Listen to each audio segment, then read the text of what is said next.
While they once came to America by the thousands, now only about 150 Irish a year are able to migrate here because of changes in our laws. In 1965, the new policy, ironically supported by Robert and Ted Kennedy, allowed immigration based on a system of criteria instead of their nationality, giving preference to skilled individuals and those with close relatives already here. This, of course, had an adverse effect on the flow of Irish immigrants. That is, the legal ones. A wave of 150,000 arrived from Ireland in the 80s, who lobbied for an amnesty that President Reagan signed into law, legalizing an estimated 3 million immigrants and setting a controversial precedent. So today, we're witnessing racial discrimination, worrying about effective assimilation, the impact on our schools and public resources, and hearing cries from workers upset about the ones taking away the jobs Americans won't do. Seems like I've heard this story somewhere before. While the move to America elevated many poor Irish to greater standing in life, several generations of their descendants haven't escaped the trappings of poverty.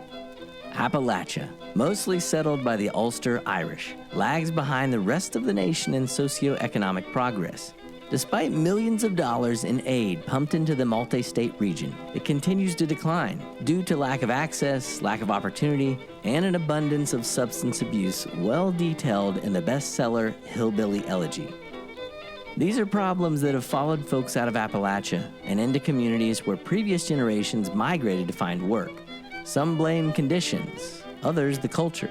But one interesting theory describes how a combination of absentee corporate and government rights to the land has displaced the people from their habitat and restricted their capability for economic output, which is basically the same thing their ancestors meant to escape in British-controlled Ireland. These and other white, blue-collar Americans are viewed as the battleground of the next political revolution. But aside from picking government representatives, the folks in this region have been doing a different kind of picking for decades that has been hugely influential. Scots-Irish immigrants, along with those from northern England, brought over their traditional music, which people love. Over the years, this music evolved into several popular genres, such as bluegrass, folk, and country. They also brought their dancing feet with them, introducing their styles of square dancing and clogging to us. And that's only a small piece of the Irish influence on America. We've seen it spread to our cereal boxes, sports teams, and even on our bars of soap. Seriously, this is a real thing they do in the commercials. Clean as a whistle.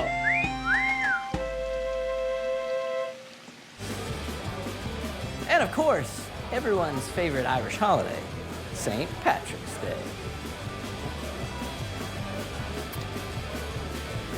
This celebration started with a feast day in Ireland honoring St. Patrick in 1631, who, funny enough, wasn't even Irish. But the celebration was a minor one in Ireland. It really grew in popularity here in America, thanks to parades started by Irish Americans. But Americans wanted more than a single Irish holiday. So now, there are over 140 Irish or Celtic festivals in the U.S., in more than 45 states in almost every month of the year, and they're incredibly popular. For example, the Irish Festival in Dublin, Ohio, hosts around 100,000 visitors annually. As Irish culture is increasingly celebrated, more people are happily chiming in to say they've got Irish roots. More than 32 million people in America, or roughly 10% of the population, claim they have Irish ancestry. And that's more than 6 times the entire population of Ireland. Just a few generations ago, Irish ancestry was downplayed in order to avoid bigotry. Now, everybody's Irish.